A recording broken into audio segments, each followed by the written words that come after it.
I'm Antonia Blocker. I'm the acting head of exhibitions here at Modern Art Oxford, and we are thrilled to welcome you back to these spaces to be open again in these wonderful renovated rooms. But tonight we are really here to celebrate the opening of our incredible exhibition, Belkıs Ayhan Sikan Illuminations. As one of the most prominent figures of 20th century Cuban art, we are honoured to present the first major survey exhibition of her work in a UK institution. We are so grateful to the estate for making this exhibition possible. Moreover, we are incredibly indebted to the exhibition's curators who have shared their uncomparable knowledge and understanding of this unique and hugely talented artist. I'm so pleased to be joined tonight by curator Corina Matamoros and assistant curator Sandra Garcia Jerez, who have kindly agreed to offer some insight into Belkıs and her work tonight before we go upstairs and experience the shows for ourselves. So just briefly, Corina Matamoros is curator of the National Museum of Fine Arts in Havana in Cuba, where she has overseen the collection of contemporary Cuban art for decades. She has curated more than 50 exhibitions for the institution and for other international museums in Canada, Spain, the United States, and Mexico, and she has also published numerous books. Sandra Garcia Jerez is the curator of the Fundación Los Carbonell Art Collection in Panama, and she previously directed Galeria Galiano in Havana for 7 years. She has been associated with Belkıs Ayhan estate projects for over a decade. Tonight's event will be in both English and Spanish, and I want to welcome and thank Georgie Fuchs, who will be translating for us tonight. The talk will last for about an hour, after which you'll have an exclusive opportunity to go upstairs and see the show before the private view starts. As we don't have much time, and because we're translating, we are going to ask for no questions at the end of this talk, but the curators will be around, both the external curators and Modern Art Oxford's curators, to answer any questions you might have when you see the works up in the show. I've asked Corina to start by giving a little introduction to Belkıs, how she came across her work in the first instance, and a little bit about the context in which Belkıs was working at the time. So, Corina, I'm going to hand over to you. Bueno, buenas tardes, gracias por venir. Voy a explicarles, como Antonia me ha pedido, un poco cómo llegué a conocer a Belkıs Ayhan, y para hacerlo tengo que explicar mi trabajo en un museo nacional y de qué forma me relaciono con los artistas. Yo trabajo en un museo que tiene más de 100 años, que tiene una colección muy grande de arte en general, no solo arte cubano, sino arte internacional. Ese es el edificio en que está el arte cubano, es un edificio del año 1954. Y tenemos colecciones antiguas, tenemos un bello lienzo de Bassano italiano, tenemos una colección de arte antiguo egipcio. Este es como era el display de la exposición egipcia en los años 50, un ánfora panatenaica, Zurbarán, arte latinoamericano, una vista que todos deben conocer del Támesis. Ese es el contexto general de las colecciones que tienen aproximadamente 50.000 obras de arte. Entonces también hay arte cubano, un arte cubano que es desde el principio del siglo XIX, arte que se hizo durante el periodo que nosotros llamamos colonial. Y tenemos un arte nacional ya de estilo académico, como es por lo general el arte en el siglo XIX. Pero cuando llega la modernidad, en los años 20, 30 del siglo XX, toda la modernidad va a cambiar la forma de pintar y empiezan a llegar temas que tienen que ver mucho más con la nacionalidad, con lo autóctono. Y aquí llega una mujer que no era una gran dama retratada académicamente, sino una mestiza.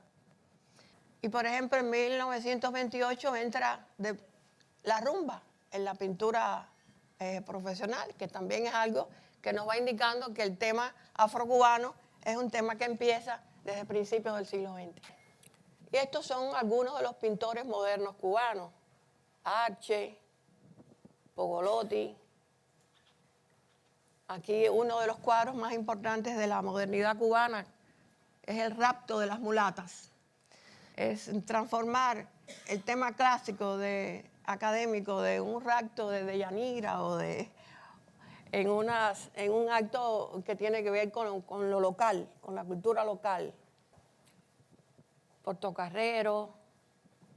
Y en los años 40 aparece uno de los grandes pintores del tema afrocubano, Wilfredo Lam. Es uno de los pintores más reconocidos, donde por primera vez la africanía es asumida desde los preceptos del arte moderno. En una entrevista, Wilfredo Lam dijo que su arte era un acto de descolonización, porque había tomado los recursos expresivos de la modernidad para sacar a relucir una cultura hasta entonces olvidada, que era la cultura afrocubana. Esta es otra obra de Lam, se llama El Tercer Mundo, es un poco posterior. Este es un detalle de esa obra. Esta es una obra de Manuel Mendive. Es una obra de los años 70 y es también uno de los artistas que trata el tema afrocubano. Ahí vemos un barco negrero. Ven las figurillas pequeñas, eran como venían atados los esclavos de África. Y en este momento es que ustedes dirán, bueno, ¿por qué les hablo esto? Es para que vean que la obra de Belkis Ayón tiene un antecedente contextual con relación a lo afrocubano. En los años 80 del pasado siglo, una nueva generación de artistas jóvenes irrumpe en la escena artística cubana y trae muchos temas nuevos, que son los años que le precederán inmediatamente la obra de Belkis Ayón. Y es un momento en que las poéticas postconceptuales que estaban en ese momento actuando en el mundo occidental penetran en la percepción de los artistas cubanos. Y es una perspectiva que va a favorecer que entren al tema del arte todo lo que estaba fuera del arte, la religión, los pensamientos, las ideas, todo lo que era extra artístico comienza a entrar en ese mundo del arte en los años 80. Por ejemplo, esto es una escultura del héroe nacional cubano, José Martí, y era una escultura que siempre se hacía en yeso blanco o en mármol blanco. Y este artista lo cambia todo, hace a Martí como un guerrero mambí que lucha contra el colonialismo español y su vestuario es tierra apisonada. Y así van a hacer otro, por ejemplo, esto es, se empiezan a interesar por la cultura maya. Esto es una obra que refleja la mano creadora, la mano de Dios de la cultura maya. Era algo nuevo que llegaba al arte cubano. Y llega la figura de José Bedia, otro de los grandes y más importantes artistas cubanos contemporáneos. Aquí esta es una obra que tiene que ver con la cultura de los indios de Dakota del Norte en Estados Unidos. Y es uno de los grandes artistas cubanos que trata a lo afrocubano. Y es uno de los grandes antecedentes de Belkis Ayón. Todo esto sucede mientras Belkis era estudiante, era una niña. Este es otro artista que también trabaja el tema, se llama Rodríguez Olazábal. Y él es también un hombre religioso, es un funcionario de la religión de la santería. Claro que no todo era temas afrocubanos, es decir, hay muchos temas en el arte contemporáneo cubano, pero les traigo más los que tienen que ver con los antecedentes de la obra de Belkis Ayón. Hay mucho humor también en el arte cubano contemporáneo. Esto es un aparatico de cartón que se parece a un medidor de la tensión arterial y es para ver si la gente es revolucionario o no es revolucionario. Todas estas obras que les muestro son obras del Museo Nacional y por eso se las traigo, porque así es como voy conociendo a todos los artistas jóvenes. Mi trabajo no es hacer exposiciones solamente, es construir una colección. Y me di la tarea de insertar todo este arte, que a veces es de difícil interpretación, en todas esas obras antiguas que le enseñé al principio. Cómo unir esas colecciones, cómo darle una continuidad. Y es un trabajo difícil porque todo nuestro dinero, todo el budget del museo es del Estado. Y entonces tengo una responsabilidad grande sobre mí de decidir cuáles obras son las que pasarían al patrimonio nacional. Por ejemplo, el arte cubano también es muy político. Esto es utopía en caracteres cirílicos, nadie entendía. O esto era el gran tema también que se trata en el arte cubano, que es el tema de la emigración, que es un tema común de los países pobres a los países ricos. Entonces, este escultor hace muchos pequeños barquitos y los orienta en posición norte como si todos fueran hacia Miami, hacia Estados Unidos, ¿no? Y no siempre es fácil pedir dinero para este tipo de obras. Entonces, así es como conozco a Belkis. Era uno de los tantos artistas que yo tenía que ir a conocer, a hablar, a buscar en las escuelas para saber quién era muy bueno desde muy jovencito e integrarlo en la colección nacional. Entonces, Antonia me preguntaba cómo empezó ella a trabajar en lo abacuá. Pues empieza con toda esa tradición afrocubana que tenían en la historia de la pintura cubana. No había empezado de cero, tenía toda una tradición contemporánea incluso para esa decisión. Y estas son las primeras piezas que hace siendo estudiante, dibujando los tambores de los ritos religiosos africanos. Es decir, empieza como todos los jóvenes, tanteando el terreno, buscando su singularidad, que es lo propio del arte. Y encuentra la singularidad en un culto que había sido muy poco trabajado, un culto secreto, que es el culto abacuá. Un culto que era de hombres solamente, que venía de un mito africano, y ella decide que eso le gustaba y empezó a leer una extensa literatura sobre esa religión. Entonces, esta es la primera vez que aparece Sicán, que es la figura central de la obra. Pero todavía no es una mujer linda, esbelta, son símbolos, sencillamente. Pero es la primera Sicán en 1985. Se ven grafías abacuá, se ve un cántaro que tiene que ver con el mito, porque ella iba a recoger agua en una cántara al río, y ahí es donde se encuentra el pez sagrado. Es decir, que todos los hombres estaban esperando encontrar ese pez sagrado en el río, porque ese pez, esa voz sagrada, les iba a dar la fuerza, el bienestar y la supremacía sobre los demás pueblos. Pero es una muchacha quien encuentra el secreto. Y como lo encuentra, debió ser sacrificada. Al sacrificarla y tratar de usar su piel para hacer un tambor, ven que la voz sagrada se va apagando. Y entonces sacrifican un chivo en su lugar y con la piel del chivo hacen un tambor que es el tambor sagrado. Y en las ceremonias abacuá, cuando se toca el tambor, se recuerda de nuevo ese sacrificio de Sicán. Pero entonces, ¿qué pueden pensar ustedes que un curador que había visto hasta aquí la obra de Belkis, cuando ella exhibe eso por primera vez en el año 98? Era una obra totalmente distinta, de 3 metros, y yo me vuelvo loca como curador, digo, pues eso tiene que ir para el Museo Nacional. Y es que de pronto había madurado, había encontrado una técnica coreográfica totalmente inusual, y había encontrado un tema y había dado un salto espectacular.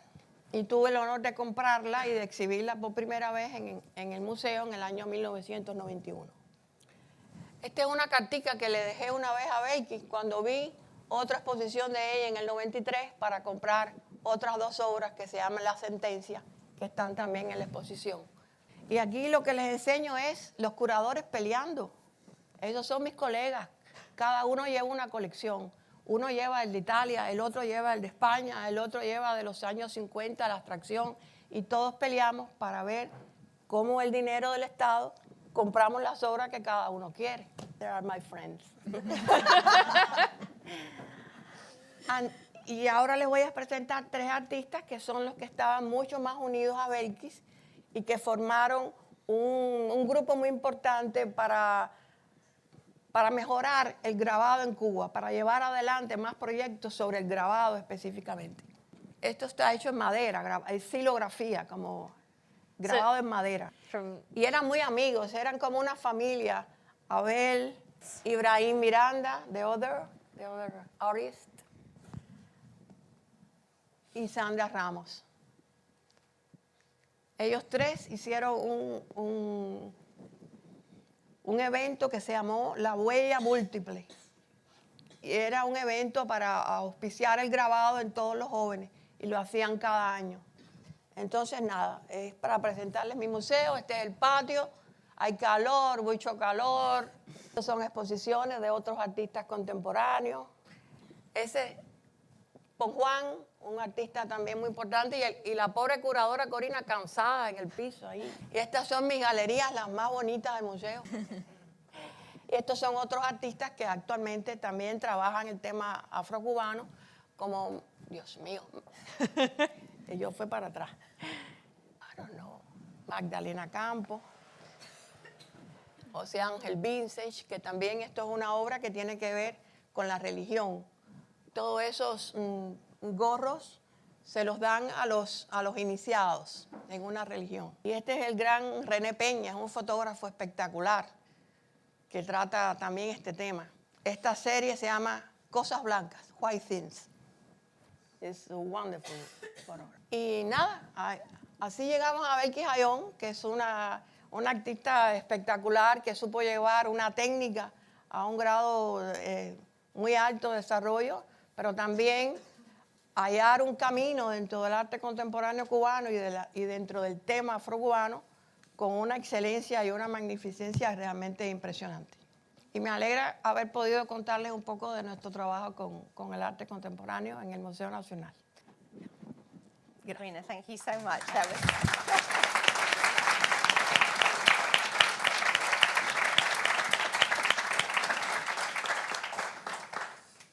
So now we're going to have a little bit of a conversation to learn in a bit more detail about certain aspects of Belkis's work. So Karina mentioned calligraphy and ended on a kind of exploration of printmaking. And Sandra, I'm wondering if you could repeat, for the benefit of everyone here, a little bit about what this process of calligraphy is, because it feels very unique to Belkis. It's not something I've come across before. Con muchísimo gusto. Si hablara el inglés mucho más fluido, lo haría, pero bueno.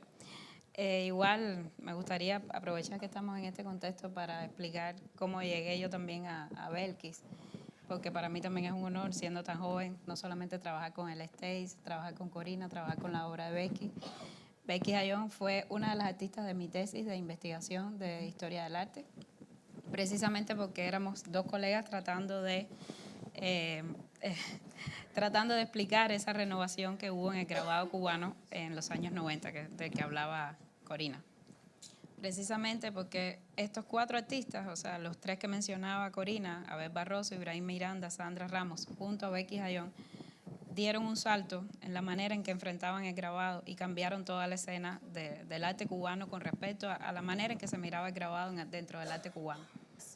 El grabado, no sé fuera de Cuba, pero al menos en Cuba es bastante gremial. O sea, son personas que trabajan, por supuesto, como trabajan en talleres, necesitan que lo ayuden otros artistas, necesitan trabajar en conjunto y pues sin querer se van como apartando del gremio, del mundo del arte en general. Y por lo general trabajan temas a veces menos complicados, más decorativos, más, si se quiere decir, comerciales. Sin embargo, este grupo de artistas, junto con otros artistas también, lo que estos fueron los más llamativos, se insertaron dentro de ese discurso del arte contemporáneo que mencionaba Corina, con los temas que trataron, estuvieron muy al tanto de lo que estaba ocurriendo en su generación. Por eso dieron ese gran salto. Y por supuesto, Belkis fue una de esas grandes artistas, porque no solamente por las dimensiones, no solamente por la manera en que trabajó la técnica, sino por las dimensiones también que le dio a las impresiones. El grabado por lo general funciona en pequeños formatos, no suelen tener esos grandes formatos. Y Belkis lo primero que hizo fue, como decía Corina, hacer una obra de 3 metros impreso en colografía.